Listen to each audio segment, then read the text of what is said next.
light within our hearts, light within our thoughts, light within our words.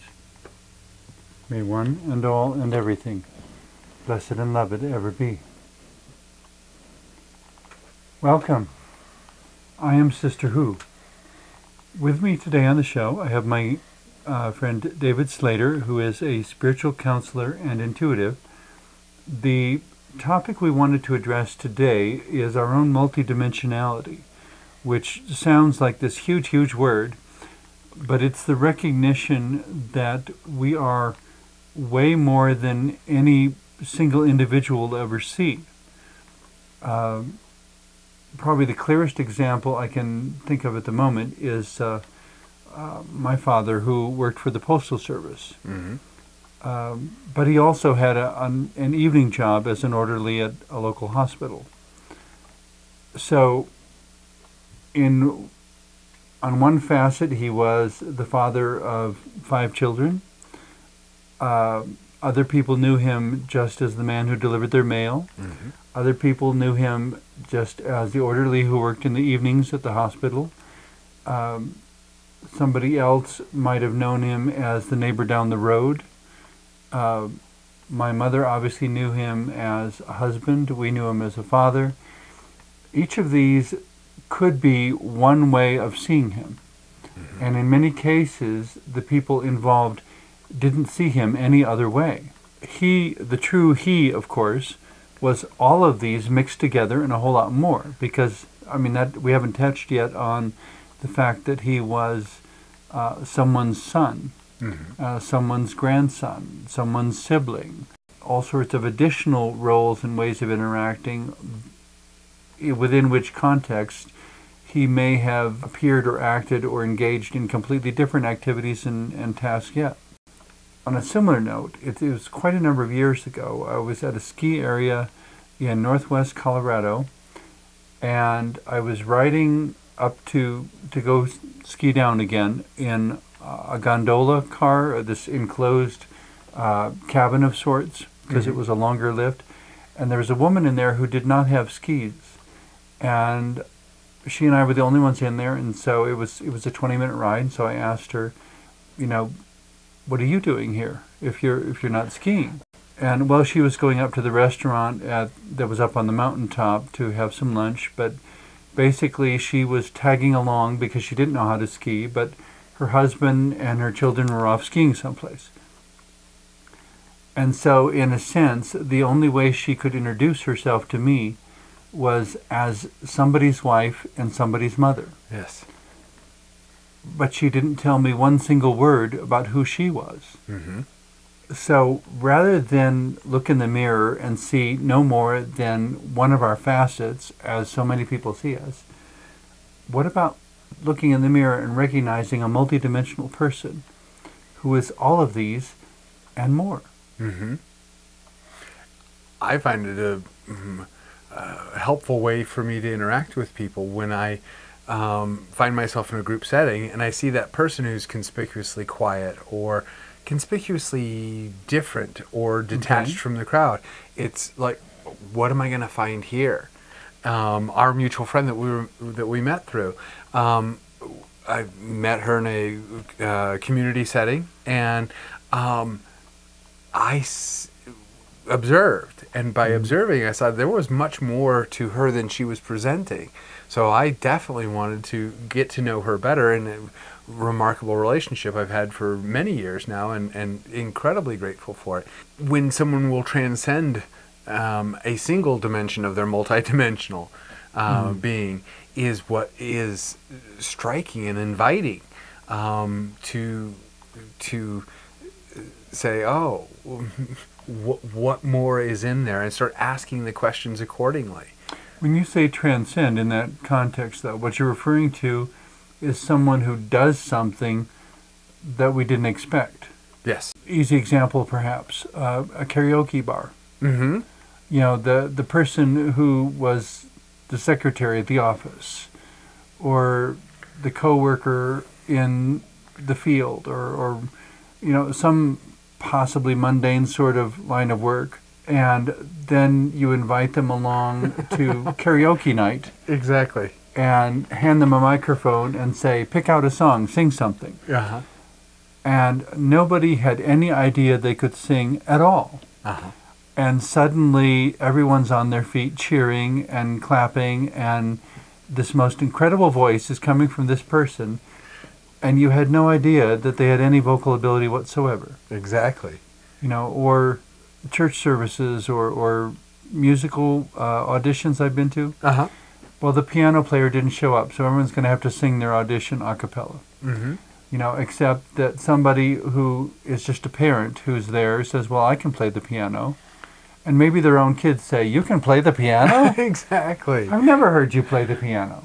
You know, and they sit down and where did this come from? Well, if you knew my whole story, you would have known. Uh-huh.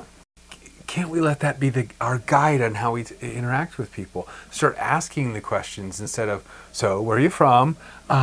Silly things like that. And this is what I found fascinating by your name, Sister Who. I love the concept of who are you? You know the full name. No, I don't. Sister, who does she think she is? Nice. It's both audacity and a serious question. Who do we think we are? Uh-huh. And what does that have to do with how we present ourselves to the world? And how does it change throughout life? And how does any one person interact with another? Yeah. And not turning each other into objects that have only one facet, but allowing each other to be multidimensional people. I had a wonderful experience with that. A relationship I had many years ago and had the relationship question. So what are we to each other, and yada, yada, yada. Okay. And I said, well, I have a problem with the phrase, my girlfriend. And they're like, yeah, I know, we're kind of, beyond high school. I said, no, it's not the girlfriend part, it's the my part. Oh, you didn't like the ownership. Yes, I didn't like the ownership at all. It compartmentalizes someone. Well, it also makes presumptions about you. I mean, I used to always giggle whenever someone would say, talk to your doctor or your attorney. Yeah. And I always thought, yeah, right, I have one on retainer. No, I don't have enough. Yeah, I don't happen to have enough money to have a doctor or a lawyer on retainer. But again, that's objectifying a person who is actually multidimensional. Throw people a curve. It's always wonderful to throw people a curve. I'm in a relationship right now that is breathtaking, but what's fun is I keep on running into the situation where people say, and your relationship to her, and I said, oh, love of my life. Okay. The only my part is my life, and I still stuck on a little bit of ownership of my own life. But I will defend ownership of my own life, thank you. But here's the amazing thing is they're wanting, and I don't know if they need to fill out a form or something, and I actually filled it out on a form, love of my life, as far as the relationship, and I get a giggle, and I get the, oh, that's wonderful, and they'd never seek clarification for it. And That's interesting. That you would is think interesting. people would ask for clarification. Yes.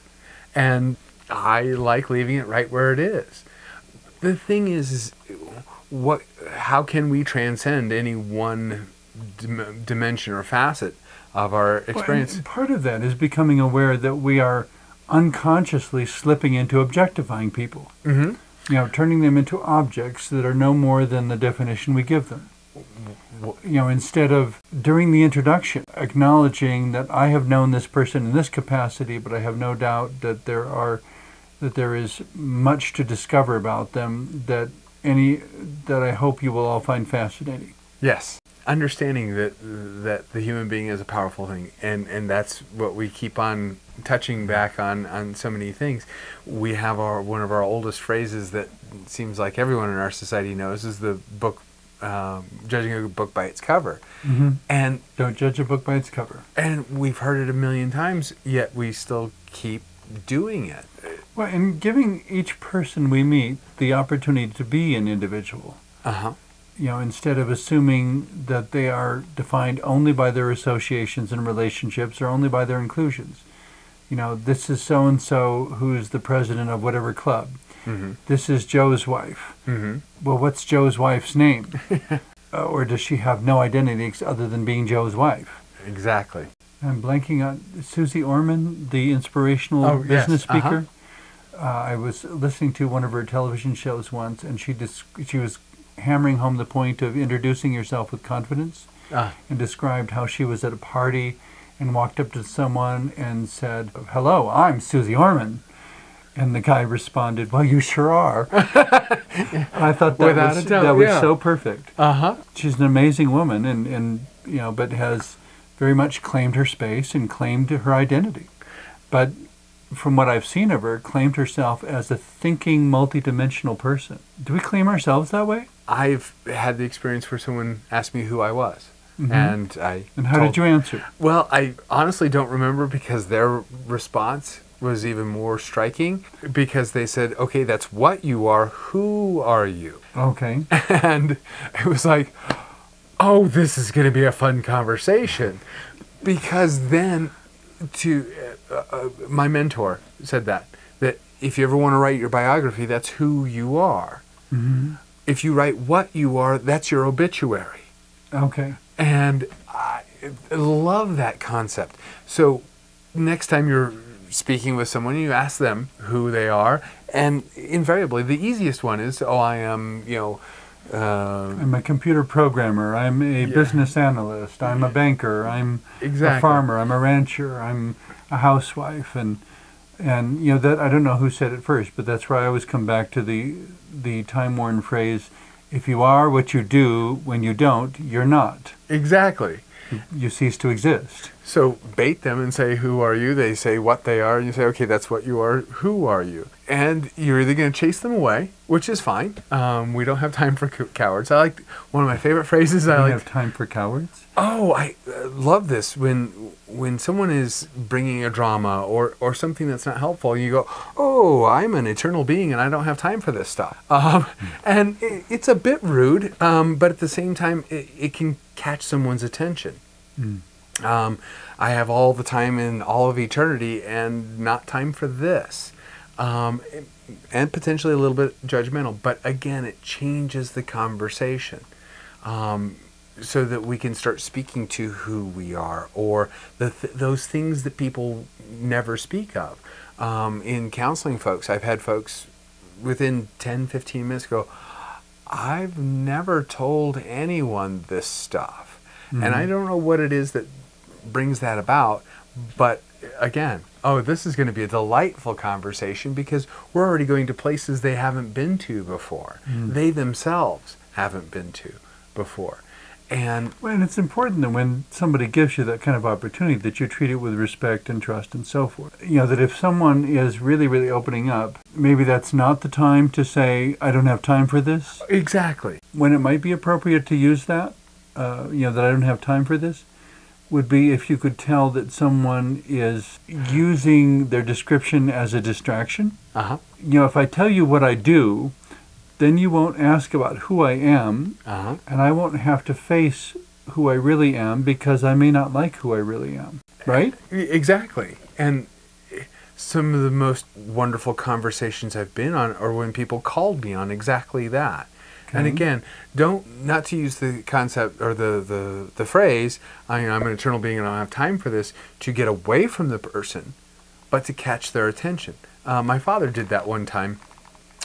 Told me of an interaction he had with someone who was rather blunt at work, and he as he described it, he was whining about something, and this person. It wasn't an honest venting. It wasn't providing information about some legitimate struggles, but it was a whining in the sense of something that is there for no other reason than distraction.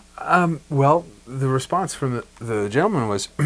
I'm sorry that these things are happening in your life, and I don't have much time. Is there anything else? And it was just a very cutting straight to the point. For my dad, he was like, I understand. That's wonderful. I'm serving no helpful interaction here between me and this other person because I'm getting lost in a story that has no point. And when it becomes nothing but distraction or running in place. Exactly. And it's something where very adept at in our society. Well, and there have been times, there was one time I was teaching someone how to ski. Mm-hmm. But I figured at some point I had said everything that could be said, Mm-hmm. and the longer they could keep me in conversation, the more they didn't have to get up and try again. Exactly.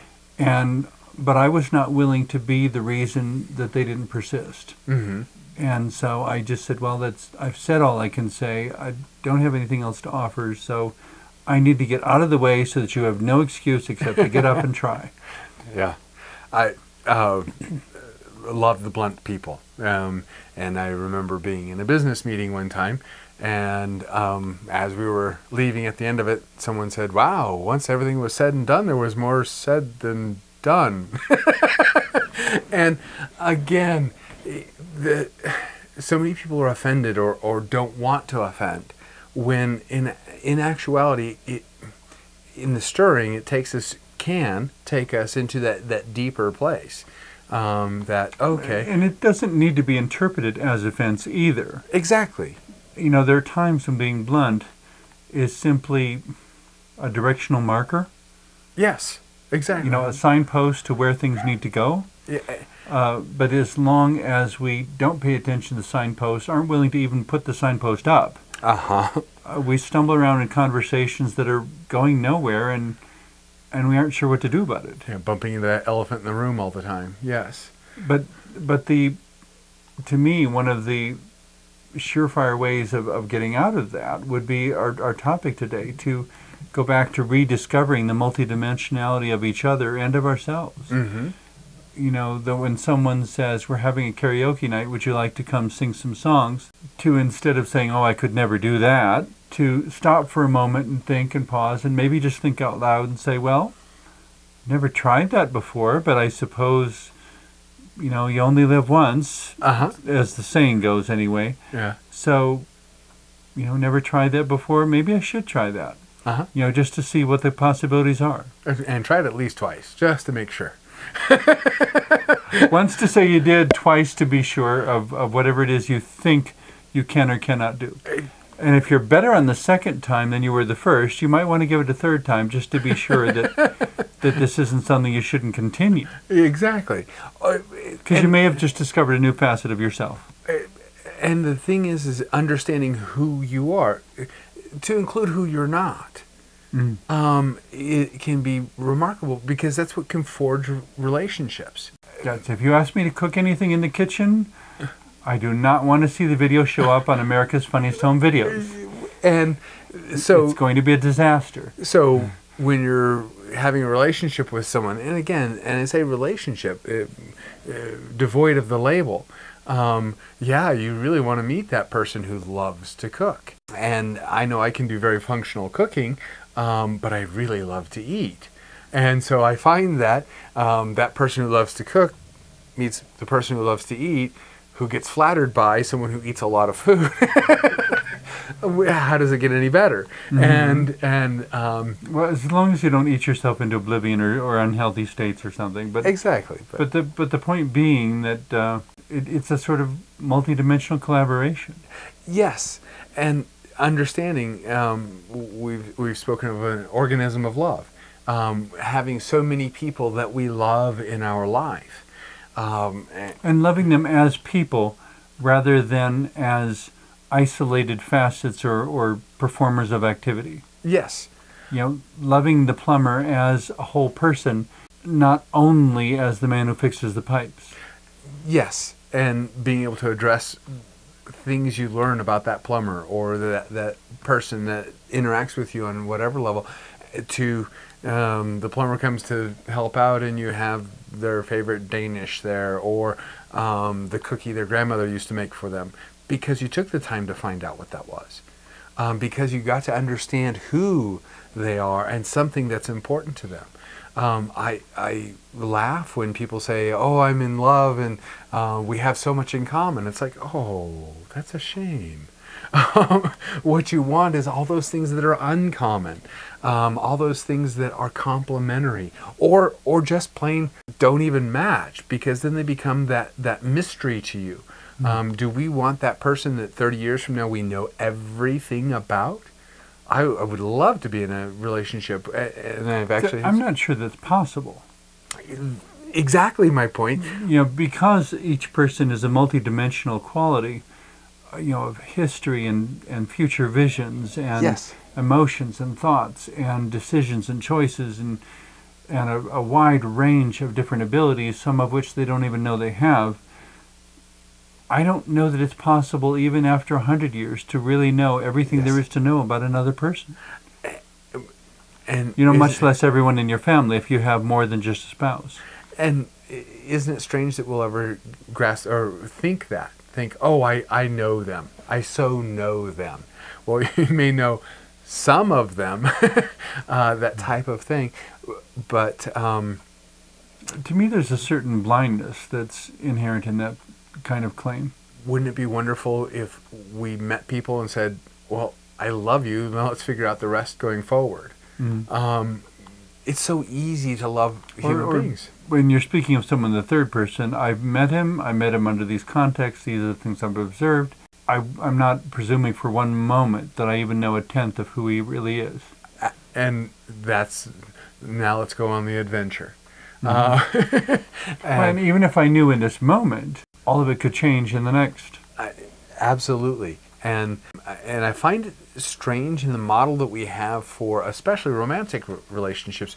We'll promise to a future we don't know. And wouldn't it be more dynamic if we're like, I don't know what it's going to be like. Let's go find out.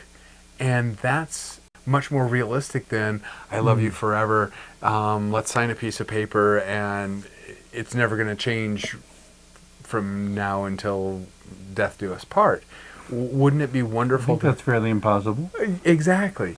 I shared this with a lot of folks that to keep it very clear that relationships are temporal, and love is eternal. I don't know if people I love in this lifetime I've loved in other lifetimes, because the love is the thing, and the relationship may have been vastly different. So if I am raised around someone since I was 2. And I wind up marrying them and spending my whole life with them, it's still a temporal relationship. So, and even people who've been together for 40 and 50 years are still learning things about each other. Yes, if they're doing it well. Even if they're not doing it well, it seems to me it's very difficult to avoid those sorts of insights and lessons. To use the psychological metaphor of the elephant in the living room, you can only have the elephant in the living room for just so long before you wind up getting stepped on. Yes. And that's a little more difficult to ignore. The recommendable answer, of course, is to get the elephant out of the living room and start facing things honestly anyway. But going back to the idea of a long-term relationship for a couple of whatever description, to embrace it and its possibilities with awareness and vision, and to respect and explore and begin to become familiar with each other's multidimensionality. And perhaps by knowing that multidimensionality, to figure out additional ways of being supportive and expressing your love for that person. There's always the ongoing debate of who owes who a Christmas present every year. Exactly. And the rule I decided a number of years ago is that if you haven't been sufficiently in conversation with someone during the past year to know where their life is going, what they like, what they prefer, what they wish for, if you have been so detached and uninvolved with them that you can't answer any of those questions, you don't know them a present. Right. Because you would be pretending a relationship where there isn't one. I have minimized my life too. I have very little. And a dear friend of mine went overseas, came back with an entire suitcase that they took over empty so they would have gifts. And because everybody expected something? Well, I'm not sure about that, but what he told me, he said, David, you were the easiest one to shop for. And I went, okay. And he said, yeah, I didn't get you anything. And I said, oh, thank you. That's someone who knows me and got me the perfect gift. Okay. It fit, too. I didn't need to exchange it or anything. Exactly. I think generosity is wonderful, expressing love is wonderful, but I don't think that either one of them has any chance of being appropriate if you don't first know at least a little bit of the multidimensionality of the person who's going to be receiving, who's going to be the object of that generosity or benevolence. I think we just stumbled on something that could be a whole another episode, too. I think you and I could talk for a very long time without running out of subjects. Absolutely. In any case, probably the biggest reason for that is because we're both very multidimensional people. And so, enjoying every bit of it. Hopefully we've offered some ideas during the last half hour that will allow others to discover, explore, and thoroughly enjoy their multidimensionality as well. Absolutely. Thank you for everything you shared. Thank you. And thank you for watching.